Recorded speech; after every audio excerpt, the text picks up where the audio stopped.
దూరానున్న చుక్కలే విన్నా గాని కదిలించలేదా కాస్త కూడా నీ మనసుని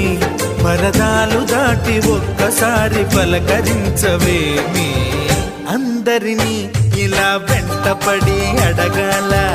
సరదాగా నువ్వే ఎదురైతే సరిపోదా నిద్రపోతున్న రాత్రి నడిగా గుడికి చేరిన గువ్వల నడిగా